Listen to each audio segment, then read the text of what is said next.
all get pens? Yes, we're good? Okay. Time is, it's 6:59. Good timing. Whoops. I guess we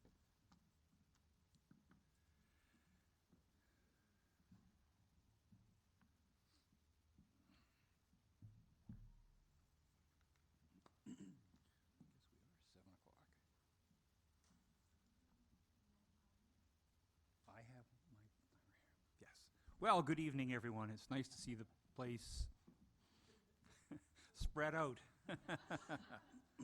My name's Dave Milner. I'm the current president of the Fort Nelson District Chamber of Commerce. I will be your moderator this evening. I will call the meeting to order at 7 p.m. So welcome to the Fort Nelson District Chamber of Commerce All Candidates meeting. Oh, this is what I just said. I will act as your moderator this evening. I would like to thank the candidates for their participation. With us, we have Dan Davies, to my left, your right, for the BC Liberal Party, and Trevor Boland for the BC Conservative Party, to my right.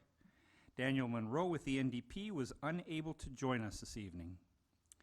Things may look a little different this year as we meet provincial COVID-19 guidelines. Masks are available at the front in the lobby, along with hand sanitizers. If you are unable to maintain physical distancing, we ask that you wear a mask. Please be advised that we are live streaming this event, and it will be shared on a publicly accessible website. We could all wave to everybody and say hi. Okay. We would like to thank the BC Northern Real Estate Board, Northern Rockies Regional Municipality, the Phoenix Theatre, and Fort Nelson News for helping sponsor this event. We will be using an online question platform for those of you in the audience who do not want to use a microphone, and for those of you attending virtually. There are no download requirements. Simply open a browser on your laptop or iPad or phone and go to www.slido.com. That's SLIDO.com. SLIDO.com. I have just done it, and it's very simple. Enter event number, okay? 96895. I'll repeat that. 96895. Onto the screen, and you'll be there, and you can see the questions, and you can ask questions. Very simple. Enter your questions or vote on existing questions. Questions will be removed if they are deemed inappropriate, offensive, or derogatory, or if they attack the integrity of the candidate or the Chamber of Commerce. In addition to the above, we ask that you please turn off or turn your phone to vibrate only. If you must take or place a call, please go out into the lobby. The order for speaking was determined by a random number on my phone, and Mr. Davies will be speaking first, followed by Mr. Boland. Closing statements will be made in the reverse order.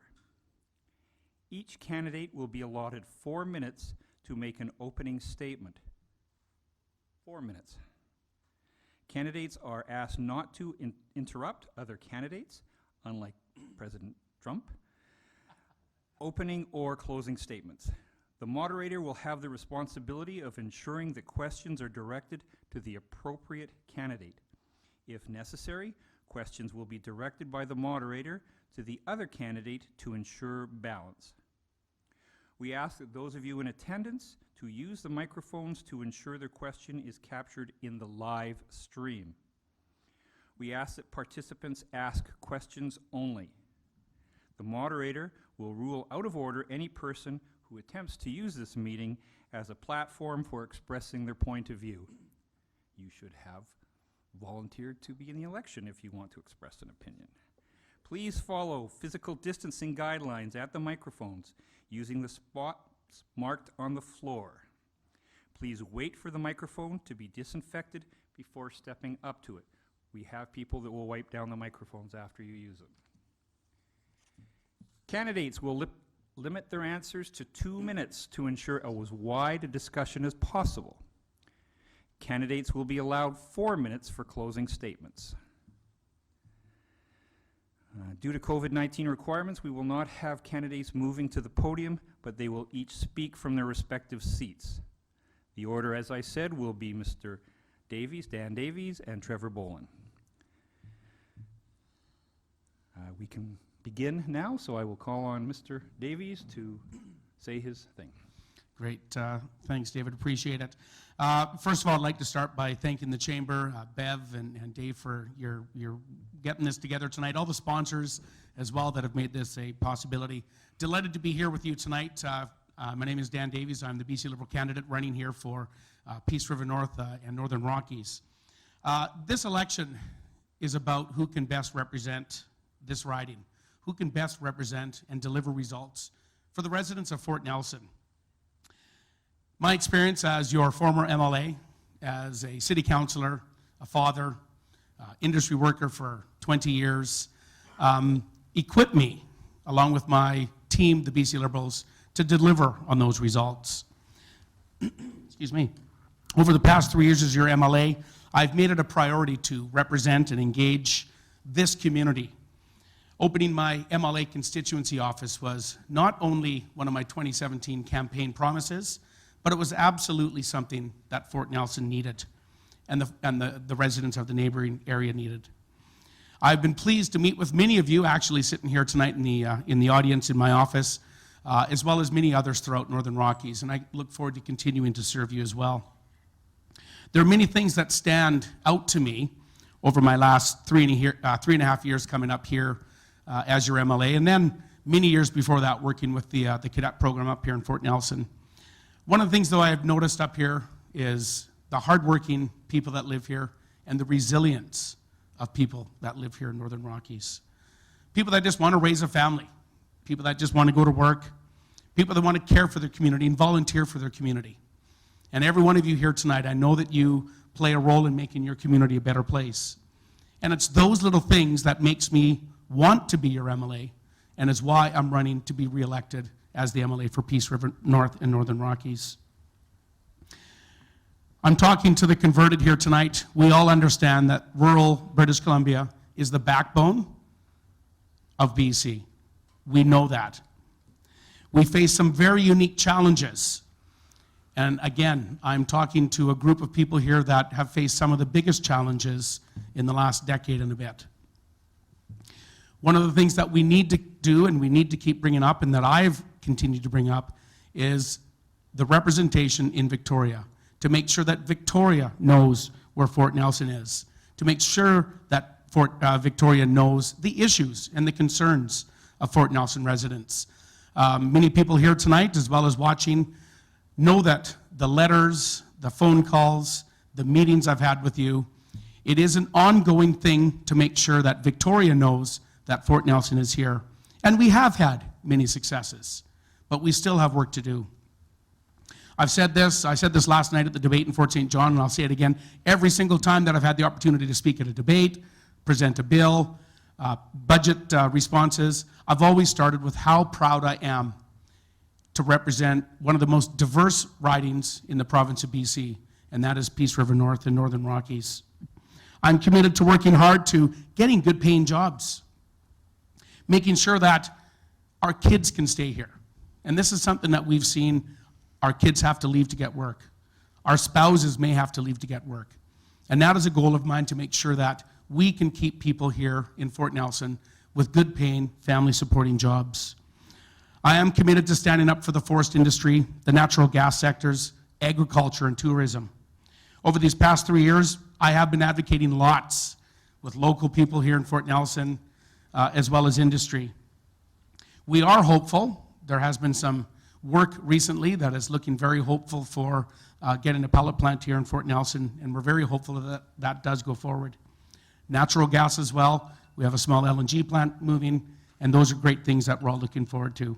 So again, this is the foundation of our plan. A strong economy makes strong families. I look forward to your support on October 24th. Thank you. You sure that was 4 minutes, eh? It was. Not just your phone going off? Santa Claus. Thanks, Dave. Thank you, everybody online who's watching, as well as everybody here at in the theater with us. My name's Trevor Boland. I'm the leader of the Conservative Party of British Columbia.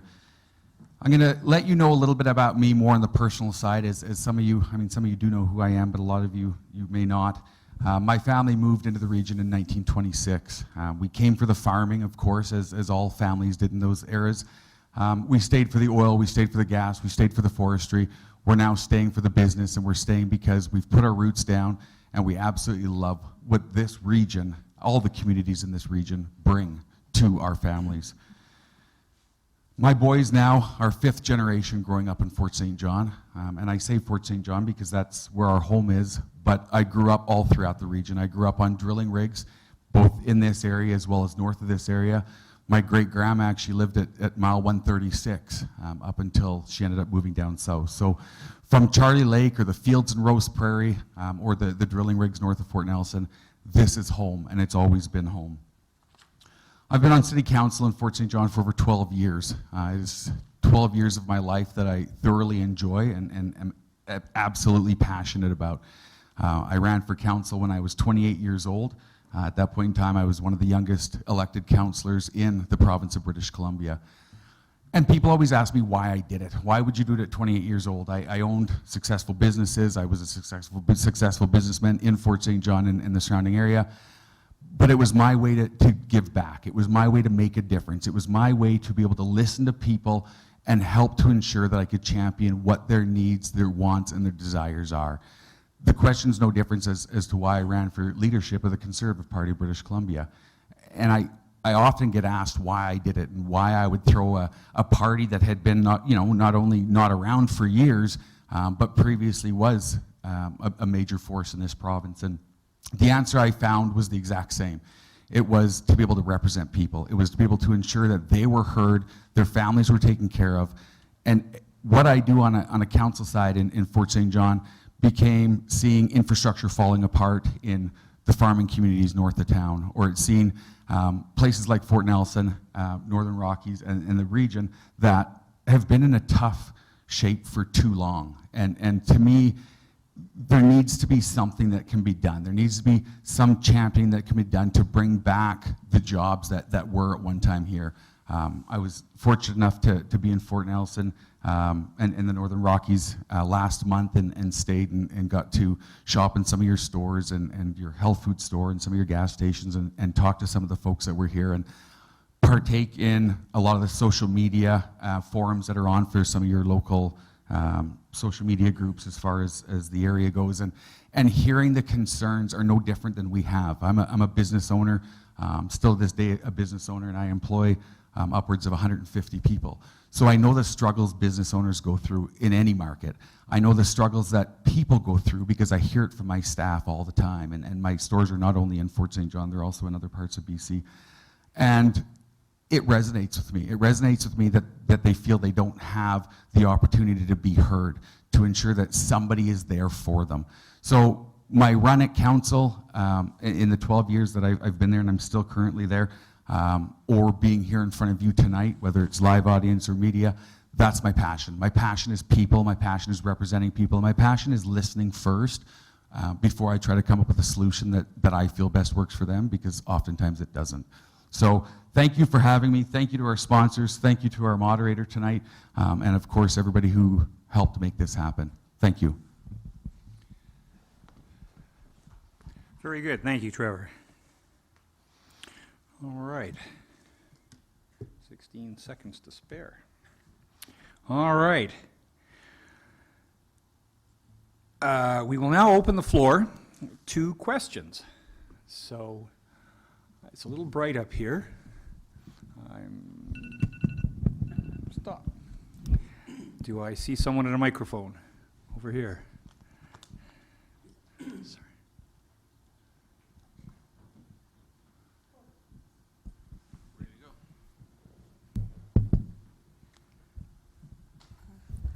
Good evening. First off, I just want to acknowledge that we are on Treaty 8 territory, traditional territory of the Fort Nelson First Nation. It seemed to have been missed by the three fellows gentlemen on the stage. And my question is directed to Mr. Boland. So 5 generations of your family have benefited from the Treaty 8 arrangement. because to live together in peace and share the land. So your family has benefited for 5 generations. So my question is directed to you. So the Liberals have been in power from the last 16 of the 19 years. And there's actually, I've just got this here so I don't lose track of what I'm doing. So there's a study done by the Northern Rockies Regional Economic Strategy. So post 2016, so this is before the NDP got into power. The population is a decline, the school population was lost, there's a household incomes are dropping, declining number of businesses, shrinking supply chain, forestry closed, oil and gas investment outflows, decommissioning, and also you can add what's happened with our health system for the last in that time period, and also ICB, what has happened. So the priorities, Mr. Boland, are sustainable jobs, healthy communities, household incomes, attract a workforce, attract new businesses, and attract residents. So Mr. Boland, I don't know anything about you, so I would appreciate you answering those questions. Merci, thank you. Thank you, and thank you for the reminder of the traditional lands that we're on. I actually did have it written down, and I missed it. It was a little bright to see what I was trying to look at. Your points are 100% valid, and you know what? I've been fortunate to know some business owners that are here in Fort Nelson and in the community, and it's helped me keep a pulse on what's happening. And I know that's why I mentioned it has been going on for too long. It hasn't been just this election or even election before that. I grew up, as I said, in and around this area. I grew up on drilling rigs, on platforms. Fort Nelson was booming. The people were coming. And Fort St. John was very similar because we do have a lot of similarities between the two communities. But we need to ensure that Fort Nelson and this area is championed for, because if it's not, then nobody's going to pay attention. And that's what we found in Fort St. John. And I think part and parcel of that was what you've seen happen in Fort Nelson. When you drive through the downtown in Fort Nelson, you see buildings that were built a few years ago, and you see buildings that were built 15 years ago. Again, it's no different whether you're in Fort St. John or Dawson Creek or any of the rural communities. But we need to ensure that companies know, we need to ensure that the province knows, we need to ensure that people know what Fort Nelson has to offer and what this area has to offer. And I've done that in Fort St. John for a large amount of years, and we've always championed for business and for jobs and for economy. And part of my moving beyond city council was to be able to do that for other areas of this same riding. And whatever that's going to take in order to be heard is what I'm willing to do, because that is my job. And that's my job no matter what happens. Is I love this community. I love this region. I love this riding. This will always be my home. My heart will always be here. It absolutely breaks my heart to see the posts that I see from residents in this area with the concerns that they have. One recently was the fact of the health care. We have issues in Fort St. John. I mean, there's issues everywhere, but I think the issues that are here are very singular and not the same in other communities. So we need to take those issues that I think can be looked at and can be looked at easier than as a whole and start dealing with these individual issues. And when you start dealing with individual issues at a time, you're going to be able to deal with the absolute issue, which is getting Fort Nelson back where it needs to be. So I thank you. I thank you for the reminder, and I thank you for coming tonight. Thank you. Mr. Davies. Yes, thank you for that. And you know, I think anybody that knows me knows how I've been a fierce advocate for Fort Nelson.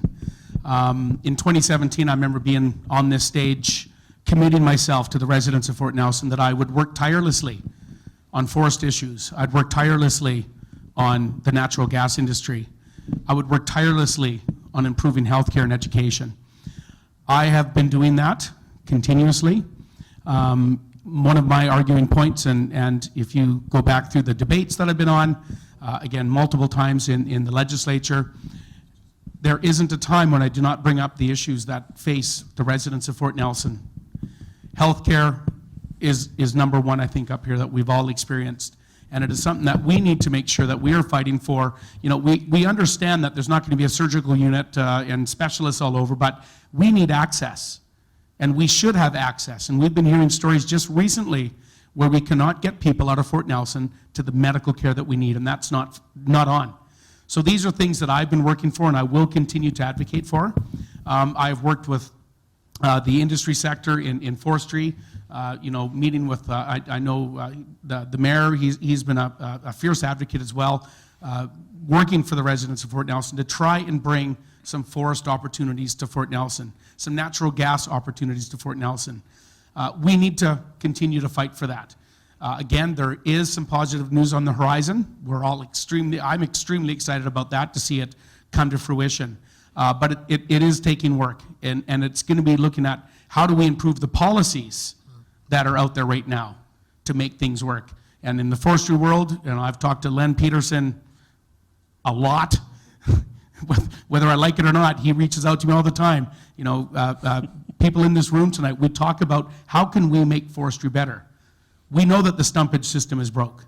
We know that the regulation piece is broke. So we got to fix that, and I'm committed to doing that. Thank you, Mr. Davies. All right. I think we'll take another one from the floor. If, Mr. Irwin, are you? I'm ready. There you go. There you go. You have the floor. Good evening, gentlemen. Mr. Boland, I've already talked to Dan. Dan and I have spoken on more than one occasion. I'll address both of you. I've been voting since 1979. I've voted in every election, federal, provincial. I've lived in Ontario. I've lived in BC. I'm what you call a disenfranchised voter. I've seen everything and anything in the way of scandals. I don't see parties working together. I've challenged the Premier to come up here to see what's happened to Fort Nelson. I'll address it to you, Mr. Boland. I'm looking for a leader who's a Winston Churchill. I'm not looking for a Neville Chamberlain. I'm looking for a leader who's going to stand with us in bad times, who's going to come up here and have a cup of coffee with the guy on the street. Dan, I don't know anything about Mr. Wilkinson. Is he going to be that sort of leader once he gets into power as Premier? And Mr. Boland, would you be that sort of leader who's going to come up here and stand with us in bad times, talk to people? Because, I don't see it currently from Victoria. It makes me wonder why I'm paying provincial taxes at this time. Thank you very much, both of you. First. Thank you, and that's a very legitimate concern, and it's a very legitimate complaint, and I think we're hearing it more often, and that's part of the issue that got me involved and got me where I am. I don't like to fly. I don't like to go places. I don't like to go island hop or go on these fantastic holidays. I like to get in my motorhome and take my boys, and I like to come north. Whether it's Fort Nelson, Northern Rockies, Watson Lake, Whitehorse, that's my kind of holiday. Our region is all I need. I don't need anything more than that. Currently, with what's going on with COVID, to be able to get in my truck and come up here is what I like. I spend a majority, probably 99% of my time in our ridings as it is. I love this area, and coming up here, being able to hear your concerns and ensuring that they're shared somewhere else, yes, I'm that guy. And I will do that for you, and that would be my commitment, is to ensure that you are never forgotten about and you never feel like the leader of a party doesn't care, because I do. Thank you. Thanks, Mike, and appreciate the question. I'm not any Winston Churchill, I don't think, but I don't think I'm a Neville as well. I do like cigars and the odd scotch, but your question is a good one, though. Most of you know me. I come up here often. I meet with people regularly. Andrew Wilkinson, that is one thing that I have heard. Who is he? And as opposition, and we see this in the federal government as well, opposition's always trying to get the table scraps of media to follow them. And it's hard to raise profile when the media only follows the leaders of government. So whether it's the premier of our province or the prime minister federally. So we are always trying to get in front of the camera to try and get our leader out in front of people, which we have seen recently, because during the election, the media must pay equal attention to both the candidates. As far as who Andrew is, I only met Andrew 3 years ago when I got elected. I've come to know him obviously quite well. He is a rural doctor. In fact, he practiced up in Dease Lake. He's been all over British Columbia. He has been, and he's an immigrant, so he's been, he came here with his family with nothing and built himself up with his own work and his own sweat equity to put himself through university, to become a doctor, and a lawyer he actually did as well. He travels around the province as the leader. He's been up to Fort St. John. I will take full blame. He was supposed to come here to Fort Nelson, but it was right at the same time that I got myself in front of a loader and ended up getting squished and broke my back. So I accept responsibility for not getting Andrew up here. We've tried to get him up here, though, a couple times, and it just doesn't work. But Andrew is well aware of the issues here. I talk to him weekly, and we bring the issues from Fort Nelson to Andrew. Andrew has mentioned Fort Nelson often in his debates. He talks about rural BC. He has a deep understanding that rural BC is the engine that provides everything that little bubble in Vancouver and Victoria need. And he's very aware of that, and that's why he's focused a lot on rural BC. That's why he's focused a lot on the energy sector, forestry, agriculture, and tourism. He understands that, and honestly, he is absolutely committed to making BC better for everyone. Thank you. Very good. All right. I think I will move to the questions on the board. So we will go in order of how many people are liking the questions. So this is from Kathy. For MLA Davies and Trevor Bolin, please comment on how vote splitting between both parties could lead to another NDP win in this election. Mr. Davies first. Yeah, thanks. And, this is probably the one question that has come up over and over again every single day during this campaign. Vote splitting is real. It's absolutely 100% real, and this question came up last night as well. We just have to go back to 2017. 2017, the election was very close in two ridings, Maple Ridge Mission and Courtenay Comox. And I'll just give you the quick numbers here. Courtenay Comox, the BC Liberals had 36.7% of the vote. The Conservatives had 7.5%. The NDP had 37%. So there was only 1% dividing the BC NDP and the BC Liberal Party.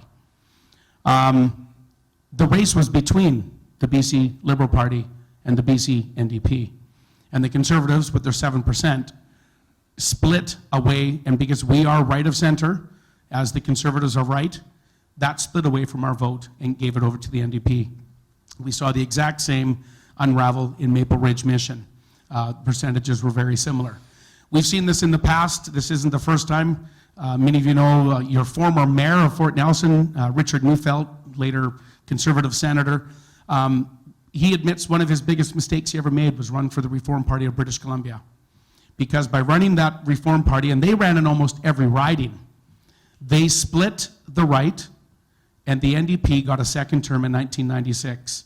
And we know in the 1990s that capped off a very dark period of British Columbia. That was a very dark period for anybody who had business, or anybody who had anything in this province, because industry left. People were unemployed. So these are the worries that we have on a broad spectrum, on a big picture. So it is a real thing.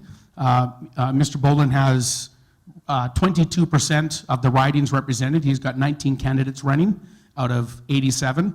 I've met all 87 of our candidates. They are all stellar people. They are hardworking, and they have a chance to win in many of the ridings across the province. So it is a real thing, and that's it. Thank you. Thank you. Not to correct you, but I think you're at 86 now because one left today, so there's 86 candidates. The BC Liberals will, of course, tell you that it was our fault that they lost the election in 2017 over the ridings of Courtenay and Comox. They won't tell you that there was actually 8 ridings that they lost to the NDP because obviously people, without us being involved, decided to vote for a different party, different candidates. So is vote splitting real? It is, and it happens all the time. We see it happening in many different types of elections. When I became the leader of the Conservative Party, the reason I did that was because I wanted the ability to ensure there was a party that had a platform that was made by British Columbians, that was voted for in British Columbia, that represented us all. It wasn't about party lines. It wasn't about ensuring that Your candidates had to run it by the party before the party would ever do anything about it.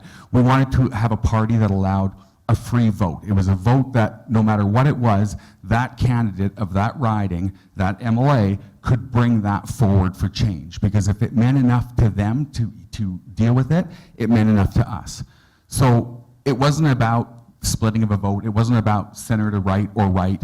It was about a party that could truly represent people. And that is why I got involved. That is why I got involved in ensuring the platform was written by me, voted on by British Columbians in British Columbia, that was about representation. Thank you. Thank you. Any more questions from the crowd at this point in time? Ms. Dickey?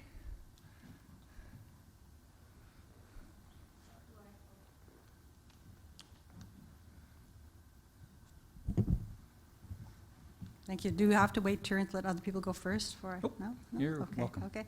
Question for Mr. Davies. So you said, you referred to this area a few times as the engine, as the backbone. But explain to me how the Liberal government, 16 of the last 19 years, so they were in power. They had a majority government, they were in power. They made the rules, the regulations. And prior to 2016, our economy was broken because of the Liberal policies. So now you're saying, we're going to fix it. We're going to fix it. How are you going to fix it? Thank you. Yeah, thank you for that. And I think it's important to, first of all, we need to recognize that a lot of those policies started in 2001, 20 years ago. I think there was a lot of consequences that weren't seen about some of those policies going forward. And, we've seen issues from those. Now, a lot of it was also market driven. There were some market issues, market turned down in the forest industry. There was issues with the softwood lumber agreement. We've seen this recently. In fact, we still don't have a softwood lumber agreement for us. The natural resources, natural gas, oil, has had its ups and downs. So there's been challenges as well with that. I'm not arguing that there were some bad policies made. Absolutely there was. And I think those are decisions that have been or are being discussed to be corrected. Like I say, we've already talked about stumpage fees, looking at how we can change those, to be more reflective of the market that changes quickly. I've been working with a number of folks here in Fort Nelson, working with the Assistant Deputy Minister for the North for Forest Operations on getting the pricing, not out of Fort St. John, but out of Fort Nelson. So something where the stumpage fee is more reflective to what they are here in Fort Nelson. All we can do right now is work forward. And I think that is the most important thing for all of us here in Fort Nelson, is to be looking forward and to working on best policies that we can bring to the table and get people working, get some of our families that are living elsewhere back here into Fort Nelson. And that is what I have committed to doing in 2017, and that is what I'm still committed to do after this election. Thank you. It was directed just at Mr. Davies? No, but Okay. I directed to him, but he answered too, so I guess they. All right, only fair. sir. Okay, sure. Thank you very much. I'm going to give you an example, and this is something that we've dealt with currently. Forestry, for an example, is a stumpage issue. It is an issue that we have not corrected or has not been corrected in British Columbia for a long time. If you look just across the border to Alberta, in some of Jason Kenney's recent reports about how well forestry is doing there, it is doing phenomenal. If you look at the pricing of lumber right now, the pricing of lumber is the highest it's been that any of us can probably remember. That's going to have a detrimental effect on construction, building houses, renovations, and that's going to start to hurt people because we don't have the supplies we have. Stumpage needs to be fixed. Second thing is, we have an OSB mill in Fort St. John. I was part of the committee that got that OSB mill going forward and approved with Ike Barber at that point in time, many, many years ago, because I knew how important those jobs were. They closed that mill. When that mill was built, we were told at that point in time it was the most energy efficient, cost efficient mill in North America, and every other mill would close before this one ever had a problem. Guess what? We were one of the first ones to close. I phoned up LP in Nashville, and I asked them why they aren't shipping that finished product out of BC ports. There was no answer. There was a pause. There was nothing. the idea had never even been presented to them of the opportunities we have to ensure that we're selling finished products from our markets, from our ports, to other parts of the country. And that's what needs to change. We can't just say that it's market-driven. We need to ensure that we can be the contact point and the champion to get these products over and out. We need to ensure we get the stumpage fees down so that we're at least can compare to what Alberta is doing right now with the same amount of product that we have. So yeah, no, there's some changes that need to be made. They should have been made a long time ago. But you know what? The next best time to do it is today. Thank you.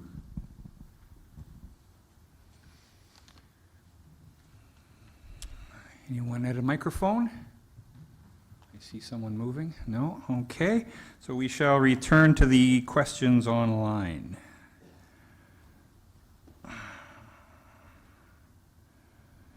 Once I remember my password. All right. Our good friend Anonymous has asked a question. This question is directed to Mr. Boland. Can the BC Conservatives form government and actually make changes in Victoria? Great question. So during my opening, I let you know that I've been the leader of the party for a year. I am extremely proud of the 19 quality local candidates that we have running in the 87 ridings across British Columbia. I had more than 60 people apply to be candidates in this election. We took the route of a very vigorous vetting process to ensure that those who shared our brand, shared our values, and represented their communities. Henceforth, why the NDP candidate's not here right now. She's in Victoria because that's where she lives. That's not what we wanted. We wanted to ensure that it was local people who shop where you shop, who go to school, their kids go to school where your kids go to school, and that is why we have 19. Can we form government? No. Can we make change in government? Did you ever think the Greens would with only 3 seats? Because they surely did in the last 3.5 years, didn't they? So yeah, you know what? We can make change. You don't need to have a majority government to be heard. And I think that's what the big parties forget, is that everybody works towards these majority governments. But at the end of the day, it's about who can actually provide the facts, who can actually provide the information that's needed to make a decision. It is negotiations 101. And I do know a lot about negotiations, and I'm proud of that. And that's something that I'm able to use when I'm representing communities like Fort Nelson. So thanks for the question. And just to follow up on that, the answer is no, a very clear no, certainly with 19 candidates where you need 45 to form government. In the present form, the BC Conservatives cannot even form opposition. And I think it's important to understand, after this election on next Saturday, I will either be in government, which is what I'm hopeful for, or I'll be in opposition. Both of those come with a lot of benefit. Government, obviously, we understand the benefits of government. But being in opposition is the ability to sit on committees. The ability to sit on committees that make change in the province. The ability to debate bills and have questions in question period. The ability to influence change, arrange ministers, have critic roles. Those are all things that are in opposition's hands, which are all very important. Just want to touch really briefly on the Green Party. You know, after the 2017 election, we know that the NDP came to government by combining with the 3 Green Party members. Now 1 is gone. If you were to talk to, and Sonia Furstenau has said this quite regularly, especially after John Horgan ripped up the contract between the two, that it was the worst mistake they ever made because they got nothing.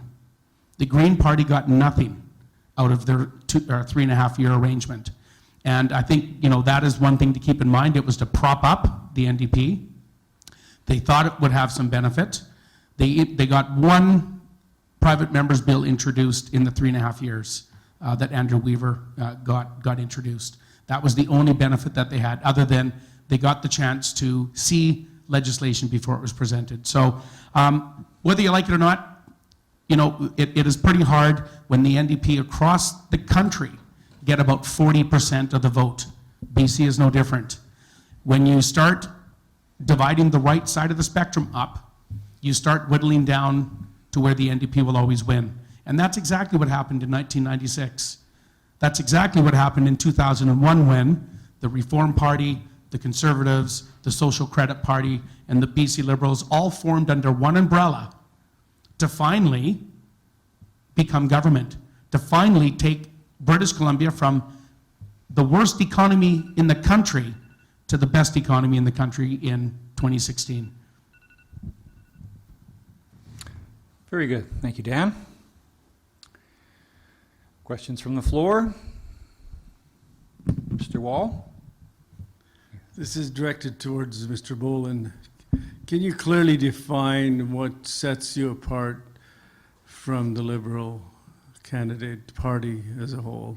What sets the Conservatives apart from the Liberals so that it's easily understood by anybody that's not very politically versed? For sure I can, and that's a really good question. So, I mean, yeah, besides the name, because we all kind of shoot towards the same thing, but there's a few fundamentals that make us separate. I mentioned one earlier, which is the fact that we allow our MLAs to have a free voice. It is not going to the party. It is a free 100% voice to represent their constituents. Number two is the BC Liberals rolled out carbon tax. The NDP at that point in time championed against it, but then kept it and tried increasing it, and will continue to try increasing it. I have never, and the party has never been in favor of carbon tax.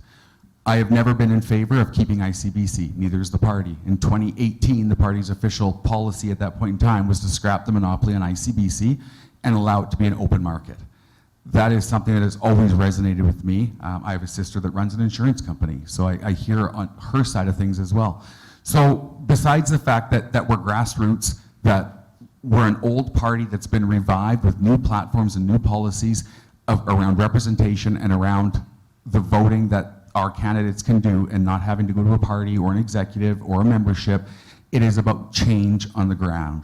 If a member of this community or many members of this community wanted to become members to actually change our policies and do it on a very grassroots basis, that's our party. Because we are in small communities, we are about the communities that we represent. So there is some variations that are throughout, and of course with all of us you're going to see, yes, we're pro-LNG, yes, we're pro-pipelines, yes, we're pro-forestry. That is going to resonate with a lot of different parties. But what makes us different is right at the grassroots base level. So thank you. Yes, thanks. And we do in many directions shoot for the exact same thing. You know, and that's a good question, Ben, and I've been asked that question as well before. You know, so there is only one, I guess, and it's not much of a difference. We have free votes. Our party has always had free votes. We have very open discussion. In fact, even in the last term, or sorry, in the last session of the legislature, we had a few votes where some of our people, nope, that doesn't work in my riding. So we have free votes as well. You know, the ICBC, we have committed to opening up to free competition. I don't think there's a person in this room that ICBC resonates well with, probably, for the most part. Policies. Our policies for our party are developed by its members. Not our members, not our MLAs, but by the party members at convention. All the parties work the same way. We bring our stuff forward, they're voted on, and then they become broader policies. So those can be influenced by people here in this room, either through me or members of the party. Carbon tax.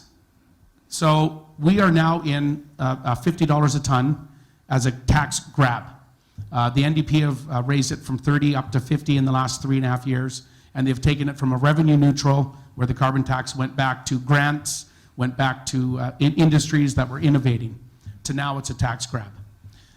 There are 3 sitting premiers right now in Canada, Jason Kenney, Scott Moe, and Doug Ford. All 3 of them have tried to eliminate the tax. I know it's a good soundbite when I hear Mr. Boland say that I'm going to eliminate it. Go back to our earlier discussion, having 19 people run.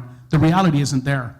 What we need to do is roll it back to where it was, make it so it goes back to the people who need it. Up here, we use natural gas probably more than anybody. We heat our homes for 10 months of the year. All right, so we need to have a way that we can apply for that, because people down south don't use it as much as us. So we need to make sure that we can apply for some of those to offset that expense for us. We need to promote industry to innovate, and that's also where that money needs to go. And then we need to influence the federal government to change their policies. Very good. I will mention that that question was just directed at Mr. Boland, but that was okay. I'm easy.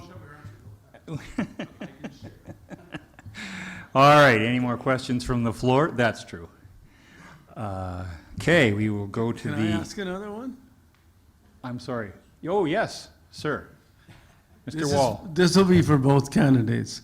What do they know about the forestry proponent, and how could they help this proponent move forward in making things happen in Fort Nelson, and also about the CN Rail issues that plague us in Fort Nelson? What do you know about it? And how could you help in a time when there might be some help required? Okay, who would like to go first?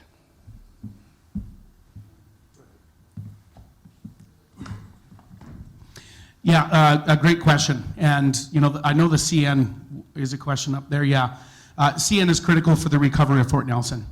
100% that rail line must be upgraded and improved if there's going to be economic recovery here in this town. That's 100%. I know the mayor agrees. I've sat with CN. I've met with them at UBCM. I know the mayor has met with them and talked to them. It is absolutely critical. I know the chamber's worked a lot on CN. We have to make sure that that's going to, those improvements are going to happen, or the pellet plant's not going to happen. There's going to be nothing happening without that rail line. So that is number one priority for all of us. BC has a competitive problem. We have lost our competitive edge, and it's been getting worse the last few years between red tape, bad taxation, getting permits, getting to yes. Companies around the world do not want to bring their capital to British Columbia. And we just saw that recently with the rail line that skirted right around British Columbia and is planned for Alaska. There's no reason why that rail line should not be departing here in Fort Nelson and going up through the north. Again, this is a competitive issue.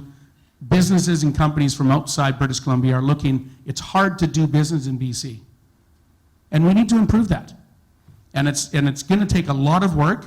It's going to take a lot of conversations to make sure that we do improve that. And that is something that we need to do to get, you know, plants like the pellet plant, to get a sawmill up here, along with the other improvements around stumpage, transportation costs, and everything else. So there's a lot of work to do, but there is a direction forward, and we just need to stick to it and fight for it. Thank you. I have been brought up to speed on that, thanks to the mayor, and thanks to the coalition that has been working on the rail line study, and it's been working on a lot of the forestry and a lot of the oil and gas aspects. What's missing from that, when you've got these great mayors and these great communities that all come together, is a province that's not listening to the information that they're providing. And the coalition has been a strong advocate for getting these reports that are needed. And I've read the reports. I've read all the reports just in the last few days that have been done by Northern Rockies, that have been done by Fort St. John, Mackenzie, all the partners to this coalition. And you know what? We need a government at one point in time, for once, to step forward and say, this works. This approach works. Because when you bring everybody to the table and all stakeholders are at the table, that's when change happens, and that's when you start to see the benefits of the work that the coalition will do as far as the train or rail study and as far as the forestry study. So you know what? It has taken a lot of work to get to this point in time, but the resources are there because of your mayor, because of people in your community. Let's use them. Let's ensure that the stakeholders and the province for once gets on side and says, we can champion with them, for them. Very good. All right, I shall go back to the questions online. This question has been posed by the chamber, addressed it to both candidates. The tourism industry is one of the hardest hit sectors during COVID-19. What will your party do to support tourism businesses throughout the pandemic? I will let Mr. Boland go first. So I was here in August and in September with my boys, with my wife, with our pets. And I phoned in July to the campground you guys have just on the outside of town right here, Triple G, I believe it's called. Phenomenal place. Phoned her in July and I said, listen, we're going to be coming up in August and we're going to be coming back down through in September. Can I pre-book 2 sites? She just kind of chuckled and said, don't worry about it, you don't need to, there's nobody else here. absolutely breaks my heart. I have seen what happens when tourism slows down. And when you've got a place like Fort Nelson, which is very similar even to Dawson Creek right now, where industry hasn't taken off like it may have in other areas, and you rely on tourism, it's heartbreaking to see that go away.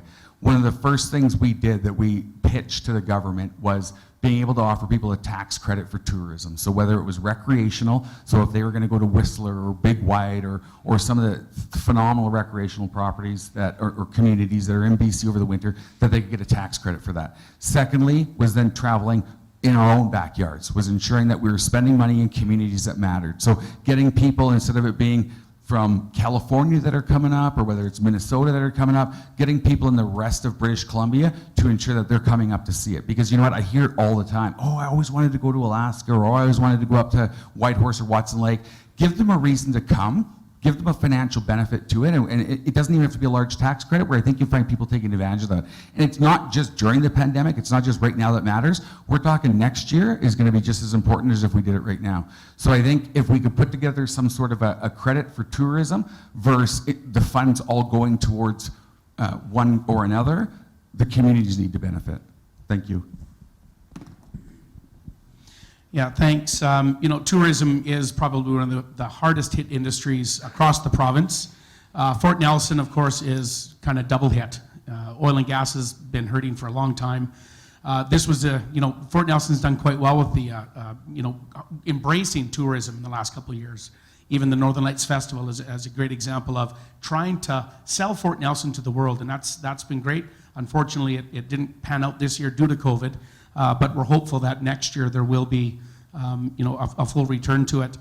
Economic recovery is important for all of us. We've kind of pushed back. The Premier created an economic development or an economic recovery committee, which was very southern centric. It had, you know, the Vancouver Board of Trade, the Surrey Board of Trade. It had, you know, the BC Chamber was there, but the Vancouver guy, but representing all the chambers. It just didn't have that northern feel and the rural feel, and that was one of our big complaints that we had about that recovery. I know that the tourism industry has been missed a lot. We need to make sure that there is some grants available. One thing that we've committed to is a loan guarantee for emergency financing for the tourism. There's 190,000 different organizations that are impacted right now by the tourism sector. We need to be supporting Tourism BC, so we can get people to come up here. This summer there was a lot of people from BC that came up here that have never been up here before. I talked to a few people that were coming through Fort St. John and heading north doing the loop, and they would never have done that other than with COVID. But that is not paying the bill. We need to make sure that we still have a vibrant tourism sector here in Fort Nelson next year, and we need to support that by getting the businesses through this trying time, which is huge. Another issue, we've been working a lot with the guide outfitters. I know that's been a huge impact here locally. You know, losing, well, I was talking to them tonight. If they continue to have another year like they did this year, there won't be guide outfitters. Guide outfitters bring a lot of revenue to Fort Nelson, and we need to make sure that we're also supporting every aspect of tourism. Thank you. The floor? I see some movement. All right, I will go back to the questions posted online. I think the next one regards the Fort Nelson BC rail line. I think we've discussed that. Both sides have had a chance to address that, so we'll move to the next one. This one's addressed to Dan. Dan, you have been a strong advocate for us while in opposition. Will you continue to have the same freedom and latitude to advocate for us if the Liberals win? Interesting. Yeah, that is interesting. Who's anonymous here? Put your hand up. Absolutely, 100%. My commitment has not changed to the residents of Northern Rockies. It has not changed. I made the commitment in 2017 that this is a priority for me. We need to get economic recovery in Fort Nelson. That's been my commitment. That's why I'm up here all the time. That's why I opened an office up here, to support and to work with everybody to try and get our economic recovery. As far as, you know, and I've done this in opposition. I've had the opportunity to meet with ministers and talk with ministers. I've had the opportunity to bring people together with ministers so that we can try and chart a course forward for the best outcomes for Fort Nelson. If we are in government, and so blessed to be in government, that won't change. In fact, it also opens up another avenue to have direct access to the ministers, which I still have, but it's a little easier to pick up a phone for the guy that's sitting a couple doors down from you than it is to making appointments. So it makes it much easier when you're in government to advocate for communities, which is something that I certainly hope I will continue to do. As far as party politics and towing the party line, which I think is kind of what this question's about, it's no different than it is now. We still have a party that has guides that we need to follow. Everything that I'm doing up here advocating for this community will always fall within what I do as an MLA first and foremost, before anything else that I do in Victoria. Every MLA in the province of British Columbia, their number one commitment, even as a minister, is to the people that elected them, or the people that they represent in the riding. That will never change. Thank you. Next question, going the other way. What is Trevor's plan to get Fort Nelson's economy rolling again? Thank you. I did touch on it in a few of the different questions, but you know what? It's being a champion for Fort Nelson. In my opening statement, you know, it was touched on how I've done that in Fort St. John, and I've been able to do that as a councillor. And whether that's meetings with ministers, whether that's meetings with industry, whether that's ensuring that new businesses know about us. It's when you're the MLA or even a city councillor, or even the mayor, you automatically assume a role of being their economic development officer, because nothing makes you happier than seeing projects come to the community. So whether it's working with the coalition, as I talked about earlier, working with your mayor, working with your council, working with your businesses, whether it's everybody in Fort Nelson having my cell number, because I'm that kind of a hands-on guy, that's what it's going to take. Because I want to ensure that you're represented and that the rest of British Columbia and the rest of Canada know where Fort Nelson is. Fort Nelson needs to get put back on the map. It should have never come off. It did, but let's get it back. Thank you. Floor? Questions? All right. We shall go back. Medical. I just missed that. I think that's an important topic. Krista, help me here. Here we go. What will your party do to ensure equitable access to medical services for rural and remote communities? I'll turn this one first to Mr. Davies. Yeah, it's, again, I talked about it a minute ago. Fort Nelson has been left on the sidelines. I know we were, over the past couple of years, talking to Villers, and, you know, the plan was great to get a Medivac system in place. It's stupid policies that are blocking it. And I think that's the big issue that, you know, we've seen with people here that have been critically ill. I know that there's stories here locally where people have not been able to make it to higher level of care. And they did not make it because they didn't have access to Medivac out of Fort Nelson, or the rules didn't allow for it. I've heard the stories of people here in Fort St. John, or in Fort Nelson, that have had to take things into their own hands to bring someone to Fort St. John. That is not right. Again, we understand that the Fort Nelson Hospital is not going to have a full surgery department, but every single community in BC needs to have equal access. We would never ask someone who lives downtown Vancouver, hey, you need to go to Kelowna to have your baby, and by the way, you're going to have to pay for it, and by the way, there's going to be no reimbursement. It's absurd that this has been going on for this long. It's absurd that I have been, and I'm sure some of you in here have spent time on Hansard watching. I have brought this up in budget debates, meetings. I've sat with all your local government. We know that this is an issue. We need to keep pushing it forward. We need to keep it on the radar, and we need to make sure that Fort Nelson residents have full access to health care like every other British Columbian does, and that is what I'm absolutely committed to fighting for and will continue to fight for. Thank you. it shouldn't be like this. And I think it's like this, and it's been like this for decades, because the government of the day made it more about regions and less about communities. So all of a sudden, communities lost their voice. And that's what we've seen when it comes to healthcare. Fort St. John's no different. There was a guy yesterday, his wife was having a baby, there was complications, they flew her to Prince George.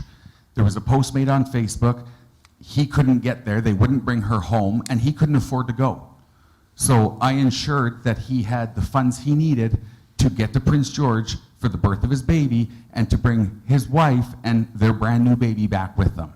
And I've seen the stories here, and I've seen the stories everywhere. And honestly, in 12 years of being on city council and the amount of meetings I've had with Northern Health where somebody's walking out of the room because it's just not going the way they wanted it to go, needs to stop. We need to get back to a community-based approach on health done through the health authorities, but not regional. Because when you're trying to run something out of Prince George that needs to represent Fort St. John, Fort Nelson, Terrace, and all of the 73% of the province that they cover, it doesn't work.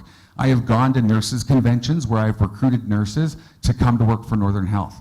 I have made sure that my booth was beside Northern Health, so they had no choice but to ensure that they came truly to the north.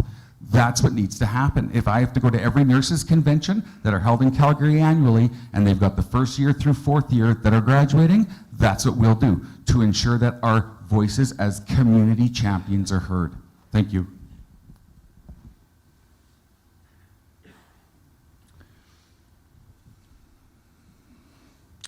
Moving on. Whoops. Would your government implement clear, certain timelines and practical deliverables to advance permitting and approvals for resource development? Now, this is a question back from the days of Horn River, but it's here, so I shall ask Mr. Boland first to answer the question about delivering of permitting. Thank you. Part of the problem we have in British Columbia is the fact that there's too much red tape. And we've seen it in other provinces, governments have changed as well. Part of our Made in BC platform was to ensure that the red tape gets moved. You do not have to give up environment for industry, nor do you have to give up industry for environment. The two can coexist. I have been around the oil industry, the gas industry, the forestry industry, the agricultural industry for my entire life. And I've seen the advancements and the changes that have happened as far as technology's brought on. I remember the first electric drilling rig that came up here from Ensign, Baltic before that, Numat before that. I've seen them all, and I've seen them all work well. But we need to ensure that the red tape's removed to help progress go forward and help these projects happen. AltaGas in Prince Rupert is a prime example. I was there for their opening. One of the best events I've ever been at because it was a community that ended up with this monstrous project after so long of having nothing. I said to AltaGas, I said, how did you pull this off? I said, nobody even knew this was happening. And they said, that's exactly how. We ensured our homework was done, we ensured our due diligence was done, and we got around the red tape. Companies shouldn't have to try to figure out all these great ways to get around the red tape. We should be removing them while we still respect the environment, while we create jobs and build our economies. Yeah, it goes back to competition again, something that is absolutely lacking. As far as a commitment, we have a commitment. In fact, we've already announced our commitment as part of our platform for 2020. We will be cutting the time for permitting in half. That is our goal. If you look at a mine right now, you are 10 to 15 years to get a mine. We've looked at different pipeline projects. How many years does it take to get a pipeline project? British Columbians do resource extraction better than any place in the world. There's no one else that does it better. We have strong environmental policies. We have relationships with all the people, including our Indigenous communities. We work hard to make sure that we're doing it right, and we are above and beyond everyone else in the world. But our permitting processing time takes years and years. We need to start cutting some of that red tape that I've mentioned earlier. We need to start emptying out some of the bureaucracy, which at the end of the day is what's blocking a lot of it. All the checks that keeps going through, and then it comes back, and then it goes onto someone's desk on the bottom of the pile, and then it starts over. We got to stop that. We need to start making sure that we are out there attracting investment into BC and getting people working again.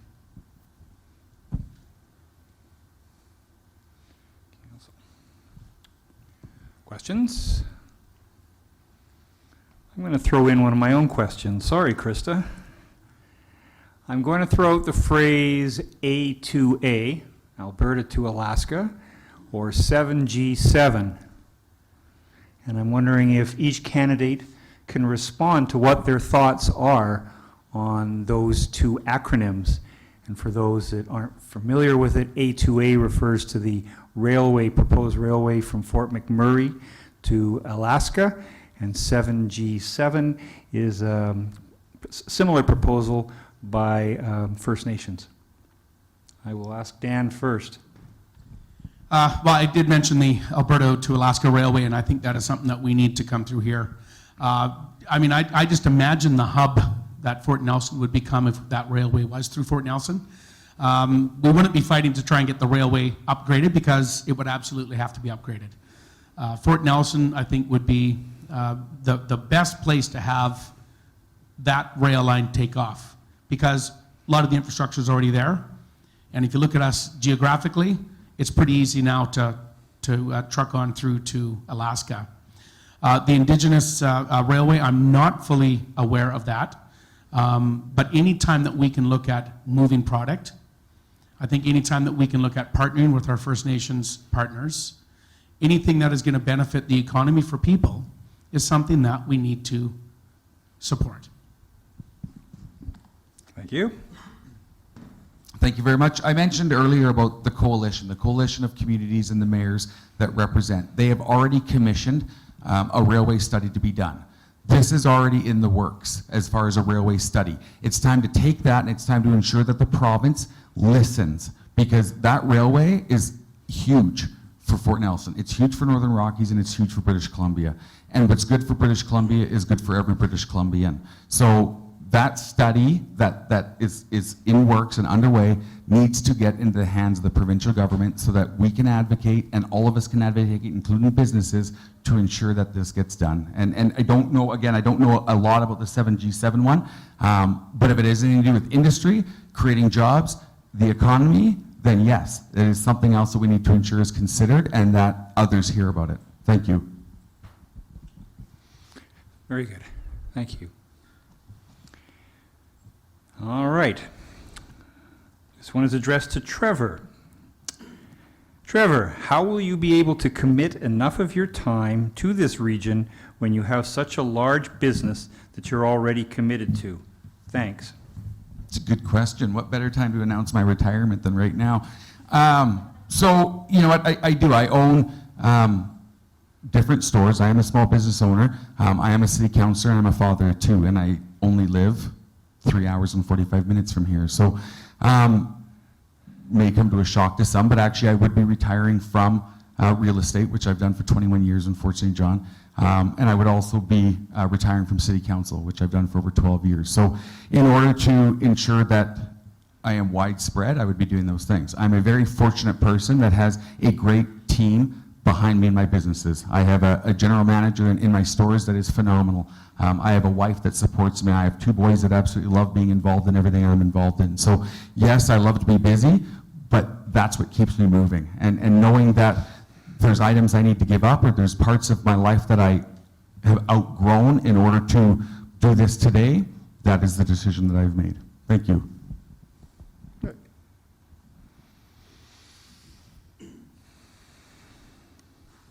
Nothing response there. If elected, what will you do to prioritize improvements in broadband and cell service to provide affordable broadband to rural residents and communities? Dan. Yeah, thanks. So this is something that has been worked on, the previous government, the BC Liberal government before, making sure that communities are connected. This is absolutely critical. We've never probably seen more of a need to have internet connectivity to our communities than we are now during COVID. Whether we're looking at kids that are maybe doing lots more online schooling, maybe we're looking at people that are doing commerce, people that are working from home. You know, I mean, these are things that we have never really, you know, they've been around, but we've never really looked at it like the way we are now. This has now become the reality and almost the, well, not almost, this is the normal. So we need to make sure that we are getting broadband spread throughout British Columbia. We still have many areas that, many areas don't even have telephone. We need to make sure that we are getting the resources out there, working with the providers, working with the federal government to make sure that we get all of British Columbia connected so that they can participate in our economy, because that's what it's all about, whether we're talking, again, working from home, commerce, education. It all builds a resilient British Columbia, and we completely support getting that done. Thank you. As a kid, we had a party line. And I can remember you'd pick up the phone, you couldn't say anything quite quick because you had to listen in to make sure anybody else wasn't talking before you could go ahead and dial those numbers. I couldn't fathom my kids doing that today, because all they do is pick that up and they don't even touch it, they just talk into it and it dials. That needs to be available for everybody. The fact that there's still no cell service in some of the parts of northern BC absolutely blows my mind. Coming up here, cuts in and out. One bar, no bar, no bar, no. It shouldn't exist. Again, we need to ensure that the telecommunication providers are up to speed with all of British Columbia, not just with major metro areas, not with the cities, but everywhere. And that's part of where I feel we've been forgotten. COVID-19, your choice was to put your kids in school or to keep them home if you were concerned. The people that kept them home that live in the rural country, you imagine, or the rural areas in the countries, can you imagine how difficult those online courses are with dial-up? I can't even remember, and nor do I want to remember what dial-up was like, and nobody should have to, because even the noise alone, I can still hear it in my head. But we need to ensure that our telecommunications companies are committed to British Columbia in order to bring this for everywhere. Thank you. Cancel.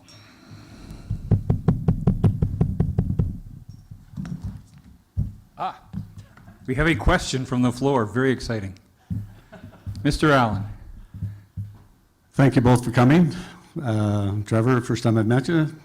Nice to hear you. And Dan, as an incumbent. The A2H was announced by our friend south of the border, Mr. Trump, with very little federal or provincial candor involved in all of that. So it made me wonder, who the hell's running this place, you know? And it's a direct route that they're going.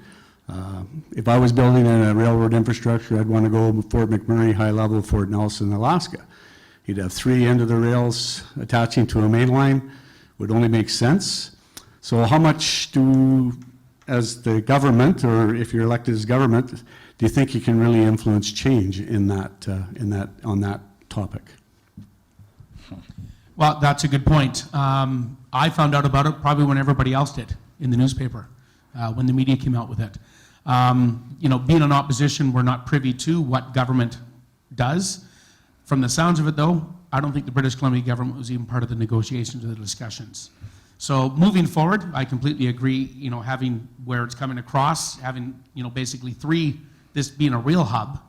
I think British Columbia, if we form government, need to be reaching out to the Americans and having this discussion. Why are you doing this? What can we do? How can we move forward? What are the partnerships that we can look at to make this a reality? Again, I think there's so much potential in northern BC. And when I say northern, even north of here. We've got the Golden Triangle, which we've heard lots about transportation issues, connecting our ports, Stewart Port. I mean, there's all these little individual pieces I think that we need to be looking at connecting, which is going to in turn improve the economy, which in turn more jobs, supporting education, healthcare, and all those things that we need. Thank you very much. Not only was BC, I don't think, up to speed, I don't even think Canada was up to speed, because shortly after that announcement was made, the Prime Minister came out and said that it was something he probably wouldn't be in favor of. So at the end of the day, it's about championing for that project. That project coming into Fort Nelson and going beyond would mean so much more. It would mean that the products that are locally grown and locally made here have an easy access route to get out and be sold. Because you know what, that rail is a huge connection point for more than just that Alberta portion of it or coming up and through. So you know what, I don't think it's how you can do it, it's ensuring you do whatever you can do to make sure that you're heard. And whether that's camped out or locked up or getting drug out by the RCMP, it's ensuring that they hear how much that's needed and the business case of why it makes more sense to bring it this way than the way that they had originally planned. Thank Thank you. Just to follow up to that, they're already working on it. We've done some work for them already. They're doing alignment studies, they're doing the flying for the alignments. So if any changes are going to be made, they're going to have to be made fairly quickly. Just another question I have. Dan, you said that the Conservatives can't form a government, and I agree with you, they probably won't this time around. It may be in the future, you don't know. But splitting the vote is a major problem, and I don't think it's something that needs to be spoke lightly of. I want to hear from both of you, what will you do and how will you work together if there is a split vote in a minority government? Mr. Boland. Good, thank you, yes, and I mean, it is not to be taken lightly, and I think the facts, not the opinions, are what's important about that. We would vote, I would vote for what best represents people, not parties, not anything other than the fact that that community is being represented. So, you know what, if it's about jobs and economy, if it's about ensuring that our communities are better off and our families are better taken care of, that gets my vote as a yes. If it's about shutting something down or going against what my fundamentals are and what my platforms are, then that's always going to be a no.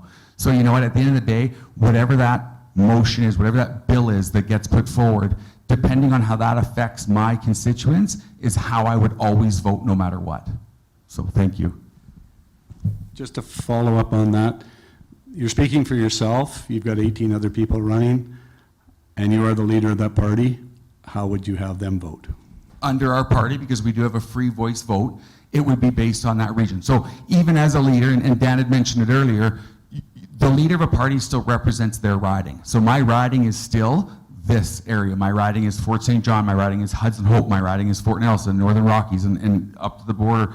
That is what I represent and who I represent. So my party would still follow the platform based on a better economy, based on more jobs, based on health, safety, community first, because that's the platform that we've heard from our members and that we adopted at our AGM in February in Abbotsford. Thank you. Yeah, and I agree. It is something that does not need to be taken lightly for sure. And you know, I've already talked about how it is a real thing. You know, 2017, we saw what can happen. You know, there was a contract signed between the Green Party and the NDP. That contract that was signed pretty much locked the Green Party to the NDP. In fact, there was not one vote in 3.5 years that the NDP, or that the Green Party went against the NDP, not one. A lot of Green Party members across the province were very upset. They were upset because they elected Green Party people to deliver on some of those issues. And it never came forward because they were locked into a contract. In a minority government situation, they are the most fragile thing in a government. And we've seen it across Canada. When you have free votes, you are always at risk of making government fall on a confidence vote. And then you're back into an election cycle.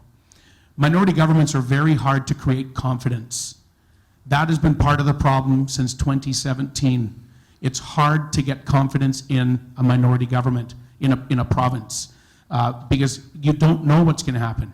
You don't know how long your government is going to be held together, because all it takes is, you know, on a confidence vote, on a budget vote,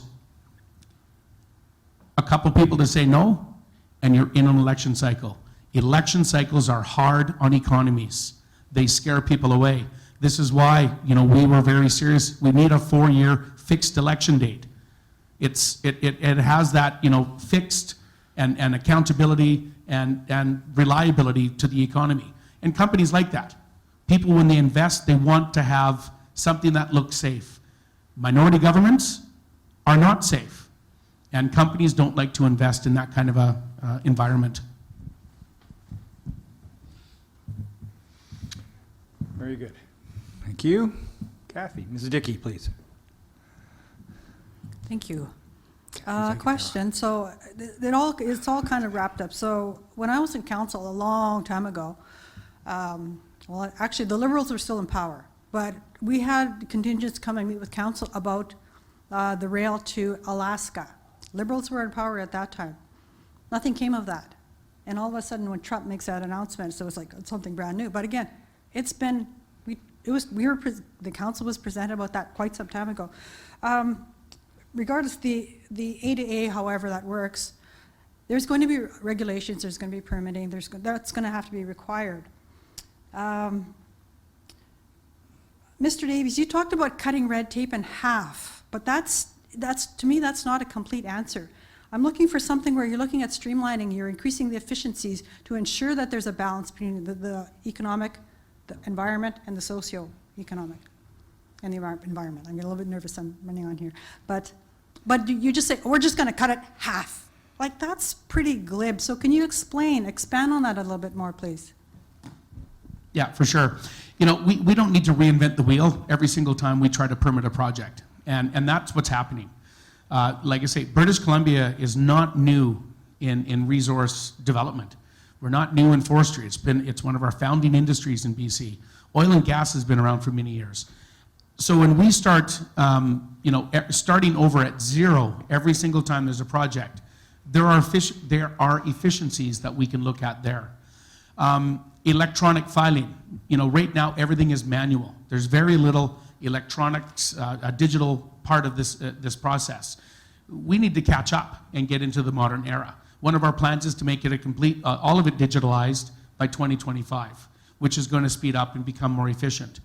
We repeat the federal government, what the federal government does. BC then comes in and repeats the same stuff. We don't need to be doing that. There are efficiencies that we need to be looking at.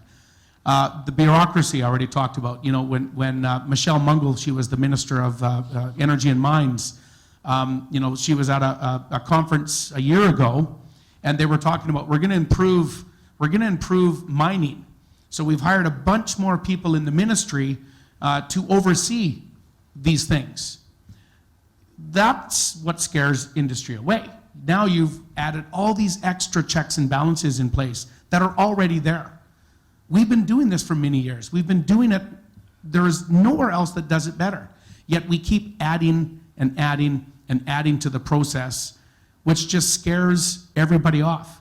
So when we start looking at, other jurisdictions in North America and look at some of their permitting processes, we need to be looking at best practices, not trying to, we're going to do it the BC way because it's X, Y, Z. We need to be looking at best practices. We've already found there's lots of ways that we can create these efficiencies already. We just need to now put those in place. Thanks for the question. Very good. All right, back to our questions online. This one's directed to Dan Davies. I think we'll add to this question. Can you explain the difference between you and the federal Liberals? And then I will turn to Mr. Boland and say, can you explain the difference between you and the federal Conservatives? In 2 minutes. Only 2 minutes, okay.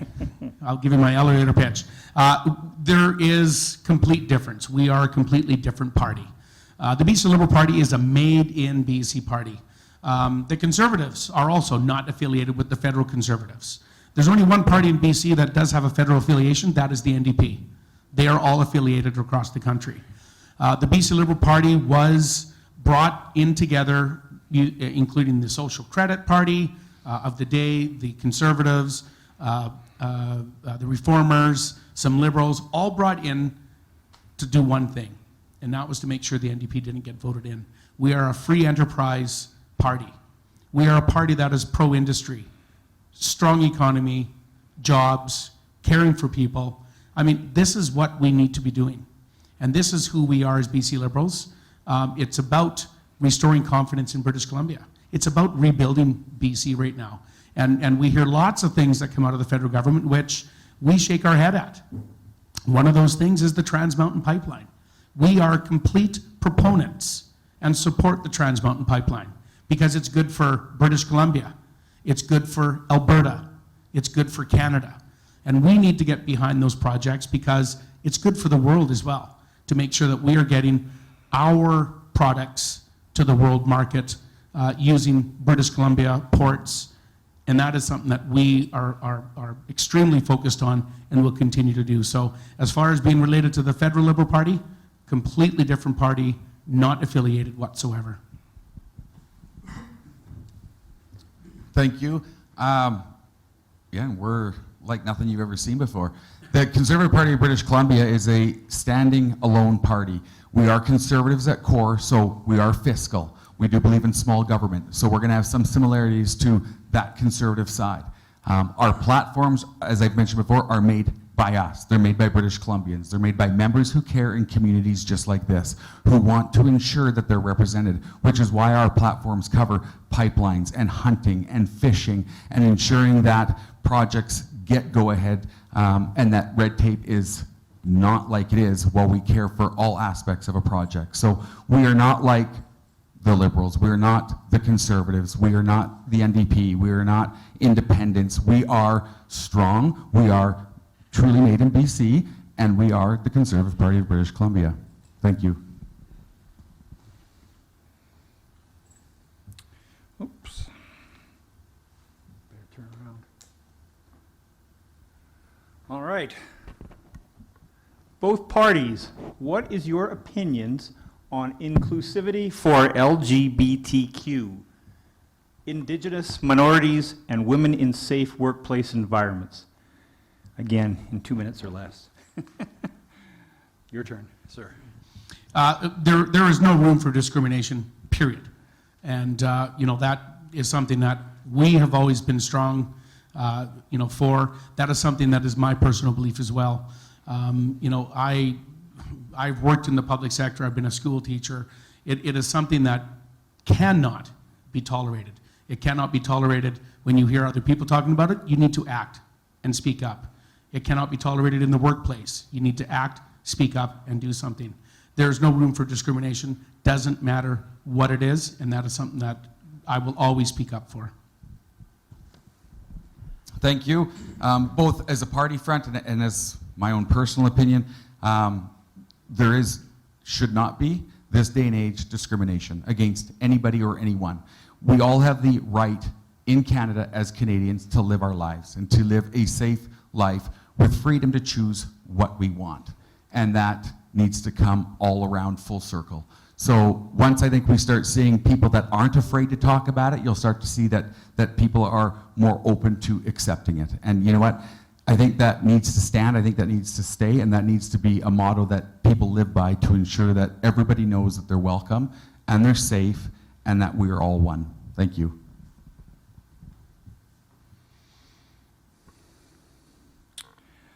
Thank you. Trevor, if your party abolished we kind of did this one, abolished the carbon tax, what then is stopping the federal government from just imposing another one on us? We did see that happen in Alberta, where Alberta actually, Jason, got a majority government. They did scrap the carbon tax that was there. The issue that we're faced with is that the federal government, in talking of increasing this again, has become too used to these general revenue funds. The carbon tax has done absolutely nothing to reduce GHGs. We know there's opportunities for us to reduce GHGs that aren't going to cost that kind of money, and they could be done at a local level. For me, you know what? No, we won't be able to do it in order to have 18 out of 87 candidates, no matter how many of us get elected. But it is something that we need to know that it's not required. I own a gas station, and to see people come in and the amount of taxes, including carbon tax, that they pay every time they fill up their car, whether it's $20 because that's all they can afford or whether they're filling it up for work, we pay an enormous amount of taxes on fuel. Carbon tax right now at 9 cents a liter, take that out immediately and find out what your gas prices would be. Right here, you drop 9 cents right off the get-go. And you know what, families shouldn't have to decide, and that's why we've been so against carbon tax. We have families in British Columbia, whether they're here in Fort Nelson, in Fort St. John, in Dawson Creek, in Prince Rupert, doesn't matter, that they're deciding to pay a gas bill or a hydro bill. They're going to pay rent or buy extra groceries, and that is not the way that we should be living in British Columbia. So that is why my core belief has always been against that tax, even prior to owning a gas station. So thank you. What carbon tax means is I consumed 97 cents worth of natural gas last month in my home, and my tax on that 97 cents was $5.97, or $5.60. So I think that's what we're all speaking to here. All right.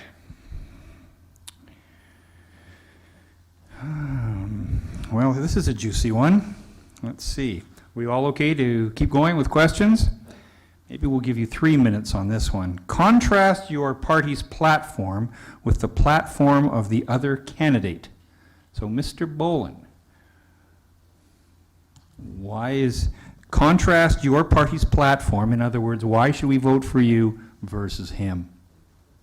I don't know Dan's platform, so I'm not going to speak to that because I don't believe that that's my place. Our platform is easy. We've literally taken every aspect that we've heard from our members across British Columbia and formed them into our platform. February 2020 was our latest revision, as well as our policies.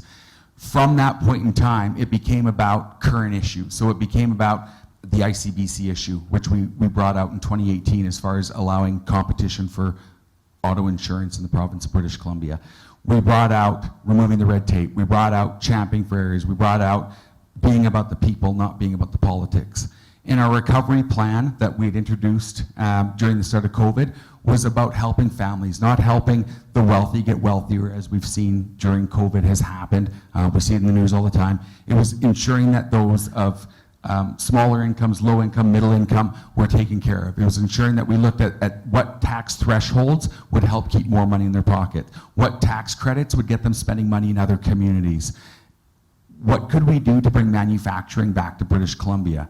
What could we do to ensure that we are back on top of being the world's largest producer of natural resources? So it wasn't about how much money we were going to give. It wasn't about how much in debt we were going to go. It was about getting back to brass tacks and making sure that we were building British Columbia, COVID or after COVID. And that's where we've continued to roll out our new platforms for any of the economy and issues that we've been in, especially since March, since COVID's hit, and we've seen the devastation to communities and businesses. So those are my platforms. Those are what resonate with me, and those are what we've been hearing from communities across BC that resonate with them. Thank you.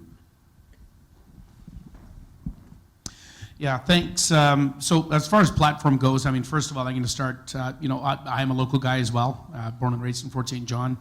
A lot of this is going to be, I hope you put your confidence in me on what I've done so far and how I've represented you as your MLA for the last 3.5 years. As far as platform, there obviously are some differences. Our costed platform, so that has a plan to get us, first of all, spending some money right now, because we are in a huge economic turmoil right now, and we all know that. Getting us back onto a balanced budget within 5 years, I think is important to have that goal set up. We've got our plan to open ICBC up to free market. We have a plan to support seniors. Okay, $1 billion in seniors investment in BC over the next 5 years. The biggest part of that, though, is aging at home, and I think that is the biggest piece that we all want to see, and that's what we've been hearing. People want to age at home as long as they can. So we need to make sure that we can support them, and that we're also going to be looking at a $7,000 credit to help you age at home and support people at home. Addiction support, full wraparound support for people in addictions, not just giving them needles. We know that doesn't work. That's one step. We need to make sure that they have the support from right to their full recovery so that they can be a contributing member of our society. Wildlife management based on science. That is a huge thing that we haven't been able to do, is based on science. We need to make sure all the decisions are based on science, whether we're talking how we manage hunting to predator management. It must be done in science, not based on emotions, and that is a huge piece. I've already talked about streamlining the process for permitting, support for the ag industry. A couple things we're going to be looking at is Bill 15 and Bill 52 that was brought up last year is really an attack on farmers. It's taking farmers' rights away to bring their daughters and their children onto the farmland so that they can take over. And we'll be making sure that we do change that. Supporting healthcare, supporting education. Am I out of time? Yes. I thought we had 3 minutes on this one. Well, okay. Didn't you say 3 minutes? I did. Okay, good. So, you know, there's a lot of things that we need to make sure that we're looking at, and one as well is we have committed to eliminating the PST for 1 year, and then 3 years after that until we're recovered on the economy. And that is going to impact every single British Columbian, putting more money, and up here it's roughly about $2,000 more per family that you're going to have to spend in that small business. The money that you're going to spend in that small business is what is important for us to support small business. There's right now a threat that 30% of small businesses in British Columbia are not going to make it. We need to be throwing as much support to small business as we can, and giving, pushing people to go spend more money and putting more money in their pocket on savings of PST, especially some of us that are located closer to the Alberta border. We already seen, even here in Fort Nelson, people do a day trip to Grand Prairie or a weekend to Grand Prairie to save the PST. Let's keep those dollars here. And it's all about promoting and sparking our economy, getting it back going. Thanks. Very good, thanks. All right, next question. We are going to 8:45. The time now is 8:35, so we have about 10 more minutes for questions. Can we have a commitment on getting a review of how WCB treats injured workers and having local treatment instead of being shipped out and treated like criminals? A little harsh, but Mr. Davies, your turn. Yeah, as the MLA for the past 3.5 years, I would say WCB issues are certainly probably, and I'm sure Kim would agree, in the top 10 complaints that we get, maybe even the top 5. We get a massive amount of issues around WorkSafe BC. We need to review WorkSafe, well, we need to look at the review that was just done on WorkSafe BC and start looking at how do we implement a lot of the changes and recommendations that are in there. And one of the recommendations is very, very simple. Putting the worker first. Putting the worker first. If you can imagine that that is a recommendation to WCB. So this is something that we need to start looking at. How do we improve WorkSafe so that it is about the worker? And one of the things that, you know, that is really difficult for me and my office up here to work forward, WorkSafe is distanced from government. It is very hard to get any change because they are almost their own world, if you will. And it's been very difficult to try and get anything changed. We need to make sure that we are driving policy, we are implementing some of the recommendations out of a recent report that, again, puts the worker at the forefront. And I think that is the biggest thing that we need to make sure that we're doing, putting the worker first. It's that simple. Mr. Boland. Thank you. They asked about healthcare, though, tied into WCB, correct? Yes. Could you ask the question for me again, sorry? Can we have a commitment on getting a review of how WCB treats injured workers and having local treatment instead of being shipped out and treated like criminal? Okay, thank you. So, yeah, no, I mean, you need to ensure that any bodies of government or any bodies that are operating in the British Columbia have reviews done. So if there's issues and there's complaints, then WCB needs to be reviewed. Those policies and those procedures need to be reviewed. As far as the getting the health services from an accident or from something that is required under WCB, again, it comes back to community health. It comes back to ensuring that communities have what they need to get that done and getting away from this regional model and making the health in this area about Fort Nelson people and making it in Fort St. John about Fort St. John people and ensuring that that voice travels loud and travels clear to make those changes. Thank you.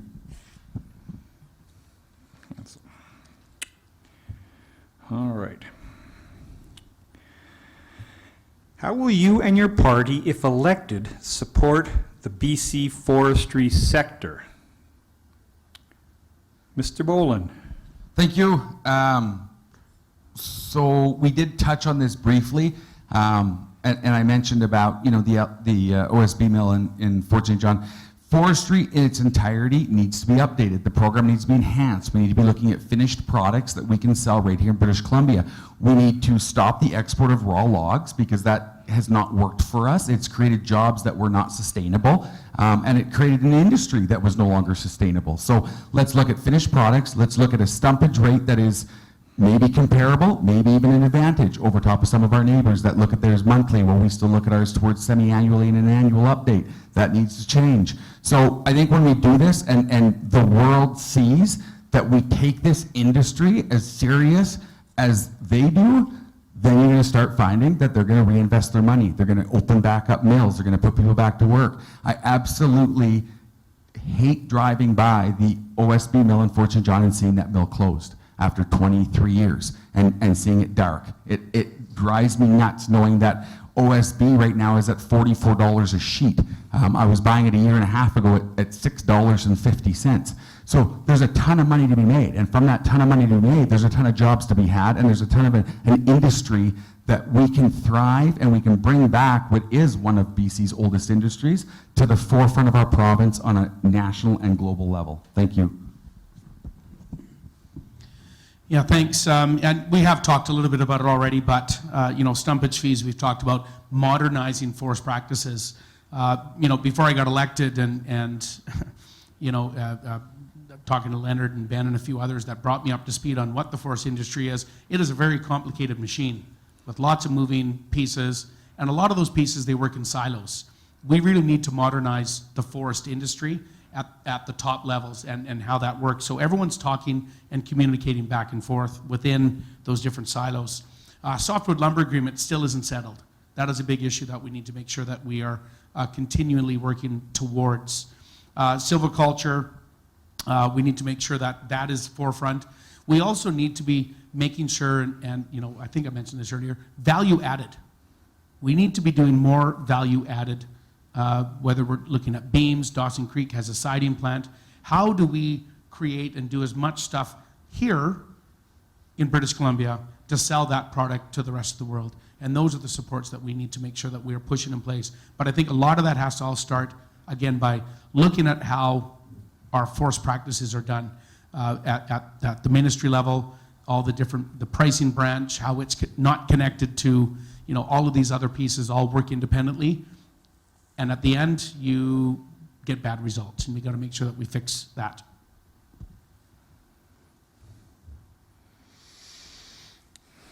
Very good. Any questions from the floor as we start to wind down in the questions? Okay. I'm trying to be selective here, if I may.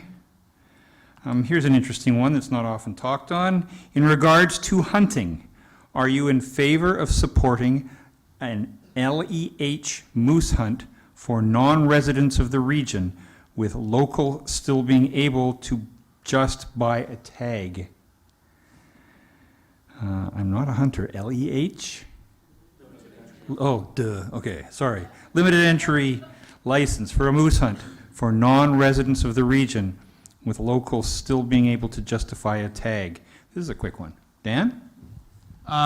Is that up here? No. No, it's not. It's Okay. further down. I absolutely, we need to, again, have a good plan for wildlife management. Anybody who is a hunter, anybody who works in these multiple industries that are working around wildlife, understand that I think we need to do wildlife management better in British Columbia. It hasn't been done. It wasn't done by our government previously. It hasn't been done by the government that we have now. We need to make sure that the proper funding is in place, guaranteed funding all the time in place. We need to fund more biologists.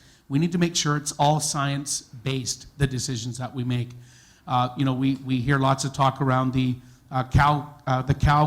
cow-calf moose hunt that is being used as a predator management, a reverse predator management technique. It was tried in the past. It does not work. We understand that we need to start looking at doing our wildlife management better. We need to look at predator management better. Moose numbers are down. We need to be looking at how we're managing moose populations, whether it's through limited entry or our resident hunters. But I guess to the question, I think we need to certainly support as much as possible as our resident hunters as we can.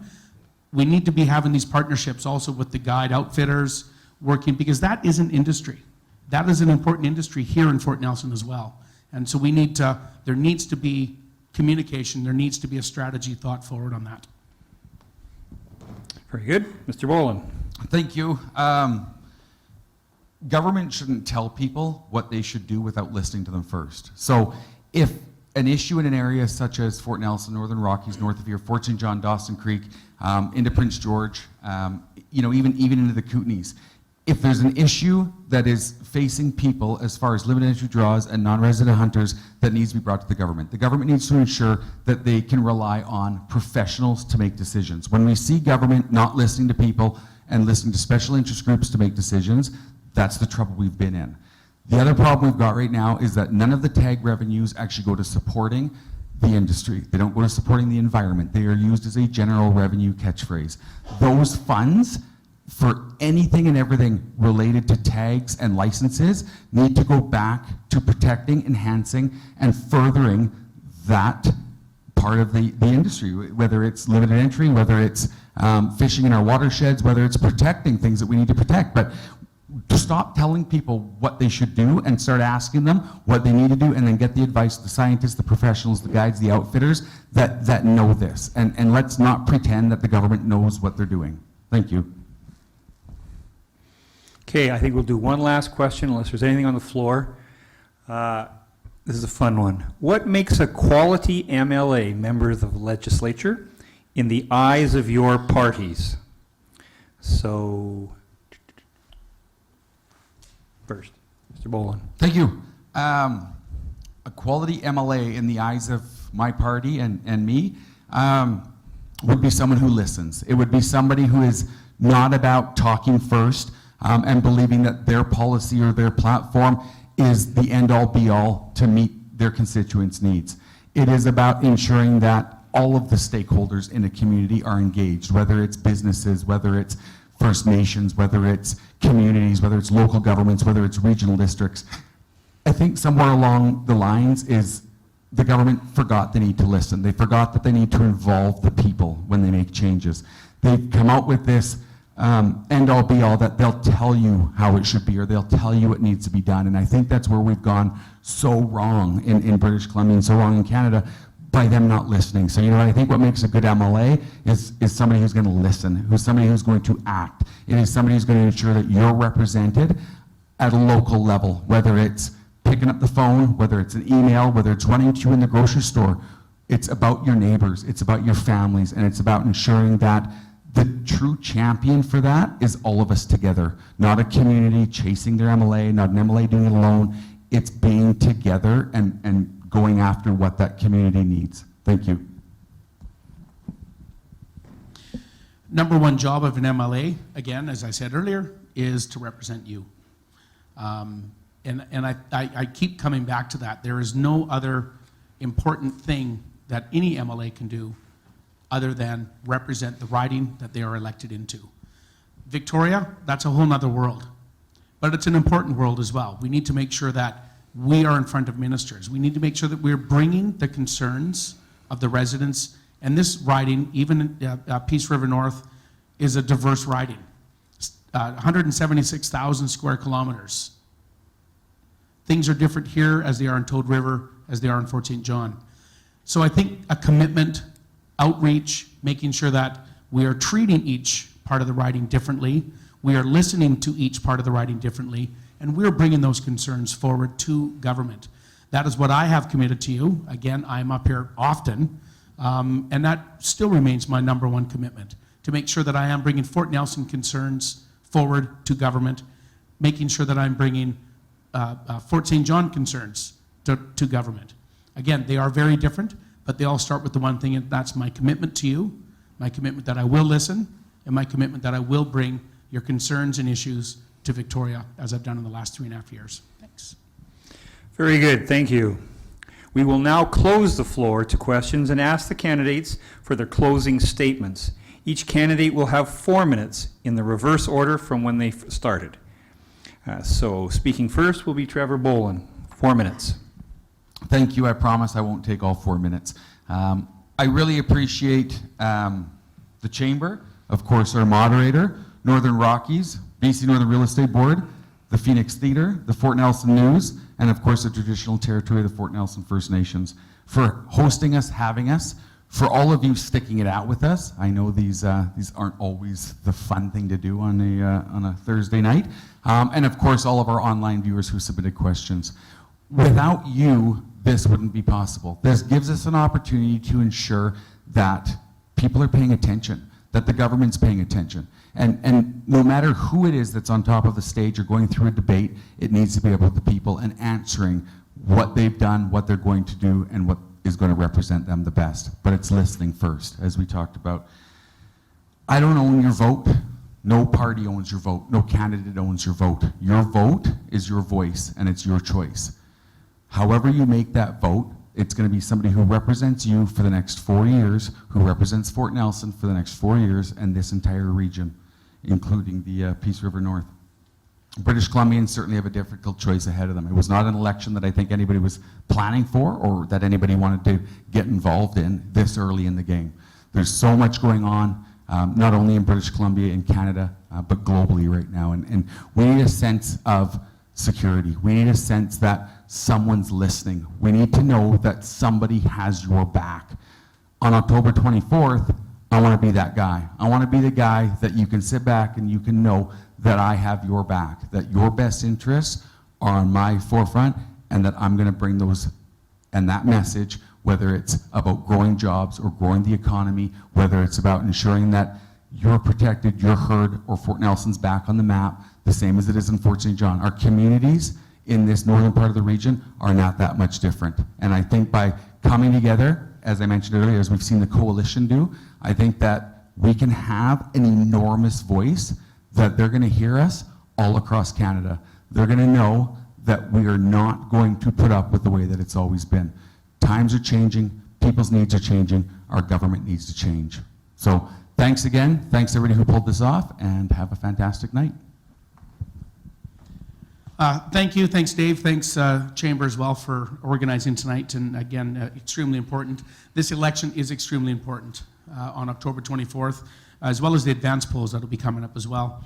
I do want to thank all of you here tonight, and there's quite a few of you here, and the folks out in Zoom or Facebook land, I want to thank them for joining us as well. We have a plan to get the economy back on the road. We need to get the economy back on the road. Our families depend on it. Our future depends on it. Again, I have 2 kids. I want nothing more than my kids to stay up in this area, but they need something that is going to keep them up here, and that is one of the things that I'm devoted for all of us. On the election night, we are counting on the BC Liberals forming government. Our families, again, are looking forward to it and hoping that we can form government. We have a great caliber of candidates running across the province, and we are looking forward to doing just that. There was one question up here I just wanted to touch on as I close, and that's the LNG industry. And we didn't talk a lot about the LNG industry tonight. The LNG industry is still a very, very real industry. We know the world wants this energy. India and China, as they are trying to get off of dirty coal. We know that it's important. LNG, Andrew Wilkinson was just in Kitimat yesterday announcing his support for another LNG facility in Kitimat. As we start getting a couple more of these LNG facilities online, the Horn River becomes attractive again. And that is a commitment that we need to make. We have some movement on the forestry, which is great. We have a little bit of movement on the natural gas here with the small LNG facility, but we need some big commitments that people are going to use the gas. And I think the Horn is something that we need to get back to. Again, I'm committed to all of you like I was in 2017. My commitment then was to make, to work and continue to work to make sure that the economy here in Fort Nelson improved. I'm not done yet. We still have some work to do. I am still committed to making sure that that happens. This is about a competitive problem. We need to change that. We need to make BC competitive again, and again, it's something that I am completely committed to, working with all of you, working with the residents of Fort Nelson. And again, one thing I know is you guys are willing to fight like hell for your community, and I'm willing to fight there along with you. And that is my commitment to each and every one of you. So on October 24th, or the advance polls that start right away, I do ask for your support for re-election as your MLA for Peace River North and Northern Rockies. Please reach out to me, dan.davies@bcliberals.com, if you have any questions. I do answer that email. That goes to my personal email. Call my office. I'm pretty easy to track down. Google my name. You can find me. Thank you very much, everyone. I really appreciate this evening. Very good. Thank you, gentlemen. That was a wonderful evening, and we'd like to thank all, Dan and Trevor, for their participation and their commitment to the Peace River North electoral district. This adjourns the All Candidates Forum.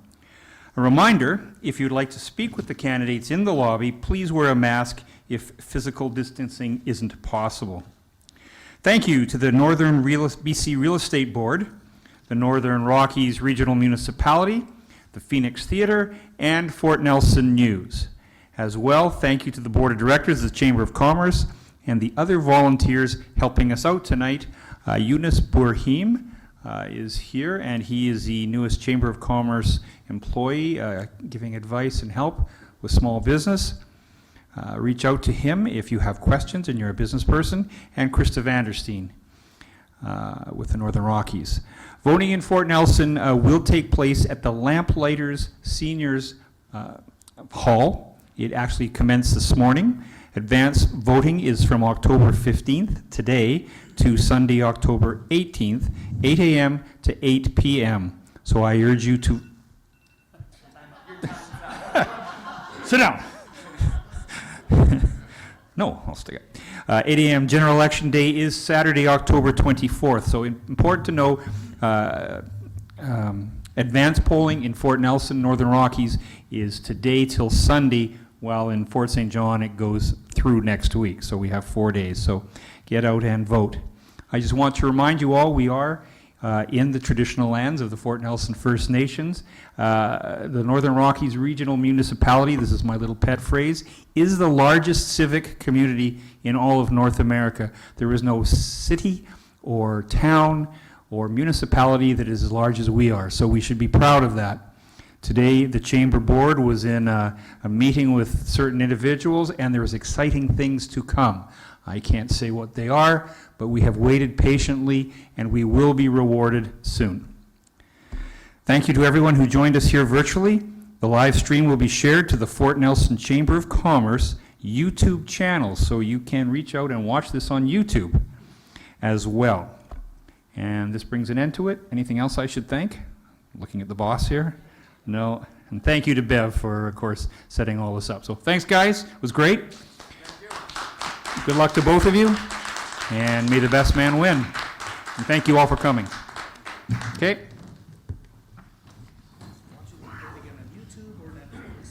I'm going to turn this off.